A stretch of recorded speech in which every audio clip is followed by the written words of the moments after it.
Саламатсыңарбы окуучулар жана көрүүчүлөр. Биз мурунку сабагыбызда класстын методдору деген сабакты өткөнбүз. Бүгүнкү сабакта биз ошол эле методдун кайтаруу типтери жөнүндө сабак алабыз, үйрөнөбүз. Биз ошол кайтаруу метод типтерин биз дароо эле практика жүзүндө карап көрөлү. Мисалы, биз бул жактан жаңы класс ачып алайлы. Ал классыбыздын аты Square болсун. Бул Square деген квадрат деген түшүндүрөт. Кадимкидей эле математикадагы фигуралардын ичиндеги бул квадрат. Биз ошол квадратыбыздын атрибуту катары анын жагын берип алайлы. Ал жагы биз анын ошол атрибуттун тиби бизде бул жакта дабл болсун. Бул жакта биз анын мисалы А деген жагы бар. Жана бул биздин классыбызга биз бул квадратыбыздын аянтын таап бере турган биз метод түзөлү. Ал үчүн биз буга чейин колдонуп келаткан void деген күрүштү колдоно албайбыз.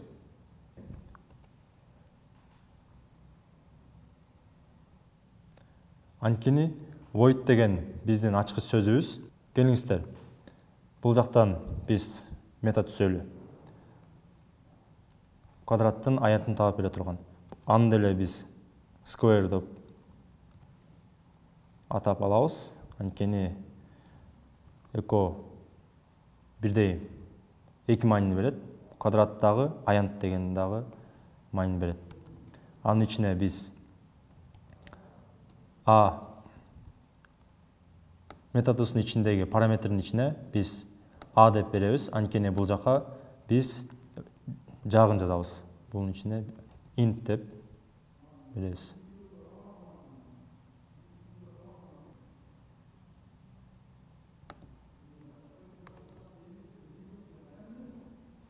Биз бул жактан ката кетириптирбиз. Биз бул жерге double эмес, int деп жазышыбыз керек болчу. Анткени бүтүн санды алат. Эми биз аянтын чыгарайлы. System out println'дин жардамы менен биз аянтыбызды чыгарып алабыз. А көбөйтүлгөн А.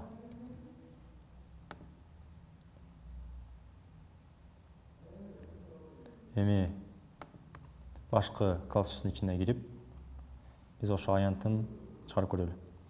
Анын үчүн биз Square деген жаңы объект ачабыз. Square мисалы Square 1 деп ачайлы. Анын ичине new деген ачкыч сөздүн жардамы менен биз жаңы объект ачабыз.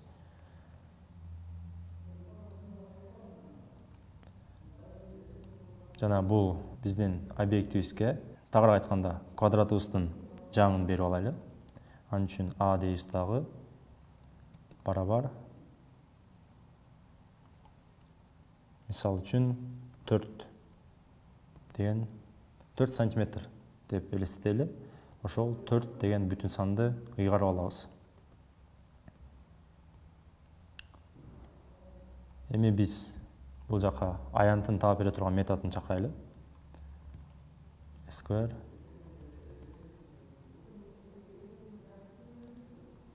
бул жакта кайра эле Square методубузду чакырабыз. Анын ичине биз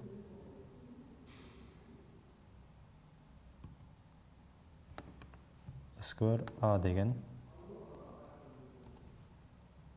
атрибутубузду киргизебиз. Бул жакта 4 болчу.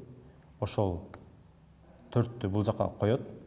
Жана бизге жоопту ошол аянтын эсептеп чыгарып берет. Жүргүзөбүз.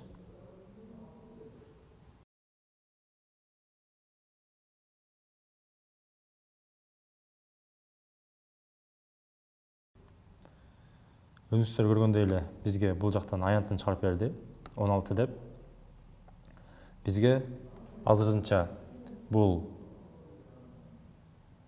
биздин программабыз, биздин классыбыздын методу, тагыраак айтканда, бизге туура чыгарып берип жатат. Бирок мындай жазылыш чынында туура эмес. Анткени бизге бул жактан кайтарып берген бир нерсени кайтарып берип жатат. Биз бул жактан ал кайтарууну систем out println жардамы менен чыгарып жатабыз. Бул өзү туура эмес. Бирок туура иштеп жатса дагы бул туура эмес болуп эсептелинет. Анткени бул жакта биз int берип жатабыз. Integer санын, тагыраак айтканда бүтүн санын берип жатабыз. Анын ичине бул дагы бизге integer бүтүн санын бизге кайтарып бериш керек. Бул жакта биз void деген ключ санын колдонгонбуз. Бул void деген англисчеден которулганда бизге боштук же эч нерсе деген түшүнүктү берет. Бул жакта бизге кайтарып берген нерсеси боштук болгон үчүн бул туура эмес. Өзүңүздөр көргөндөй эле бизге бир нерсе кайтарып берип атат, бирок бул биз system out println жардамы менен бул жакка консольго чыгарып берип атат. Биз ошол бир нерсени кайтарып бериш үчүн биз ал үчүн бул жакка int деп жазып алышыбыз керек. Бул нерсе бизге int деп тагыраак айтканда бизге бүтүн санды кайтарат дегенди түшүндүрөт. Өзүңүздөр көргөндөй эле бул int деген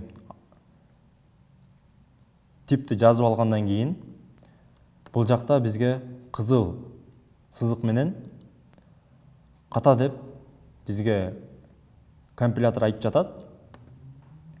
Биз бул катаны жок кылыш үчүн биз бул жактан return деген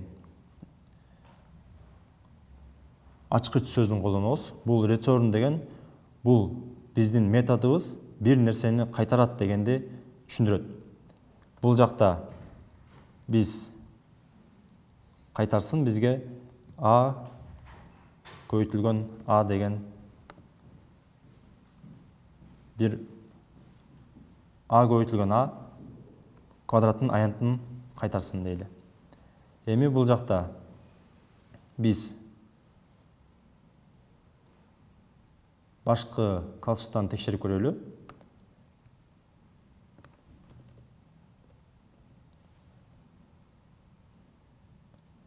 Биз методубузду чакырайлы. square.square. Bunun içine ошол объектибиздин жагын берели. Тагыраак айтканда квадратыбыздын жагын берели. Эми бул программаны иштетип көрөлү. Кодду иштетип көрөлү.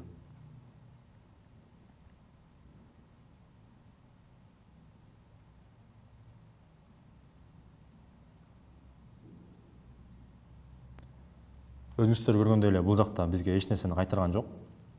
Бирок бул программабыз туура иштеп жатат. Return ачкыч сөзү бизге консольго эч нерсени кайтарып бербейт. Бирок чынында бул методубуз бизге квадраттын аянтын кайтарып берип жатат. Биз буну кайтарып бергенин көрүш үчүн консольго чыгарыш үчүн system out println жардамы менен биз аны экранга чыгарып алабыз.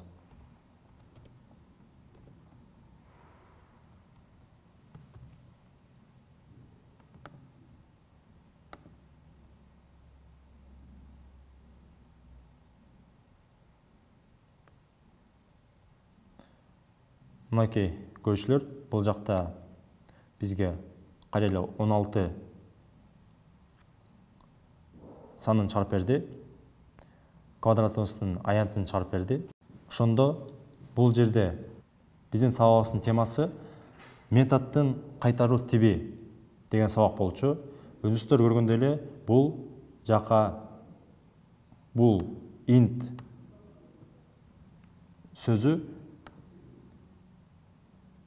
тагыраак айтканда бул тип бизге методдун тиби болуп эсептелинет.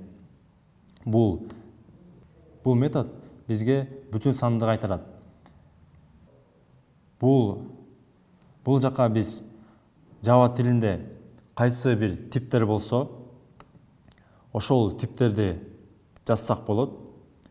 Мисал үчүн биз бул жака int эмес, мисал үчүн string деп жазсак деле болот. Бирок бул жазылыш биздин методубузга туура келбей калат. Анткени string бул сап, жазуу. Ал эми биздин сабагыбыз бул бизге integer кайтарып берип жатат. Ошон үчүн string деген тибибиз туура келбей калат. Бул жака биз double деп жазсак болот, же float деп жазсак болот. Java тилинде кайсы типтер болсо, биз методдун тибин ошол типтер менен жазсак болот. Бул жака кайра int деп жазайлы.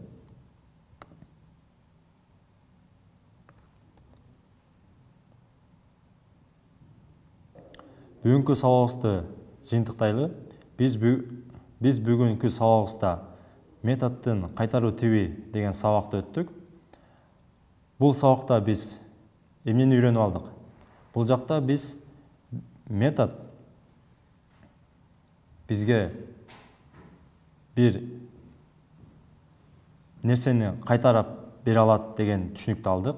Жана void деген ачкыч сөзү бул бизге эч нерсени тагыраак айтканда боштукту кайтарат деген нерсени деген түшүнүктү үйрөндүк. Жана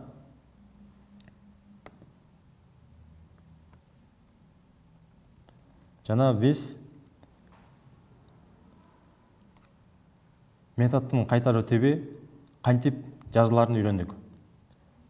Кийинки сабакта биз мурастоо түшүнүгүн үйрөнөбүз. Кийинки сабакка чейин сак саламатта калыңыздар.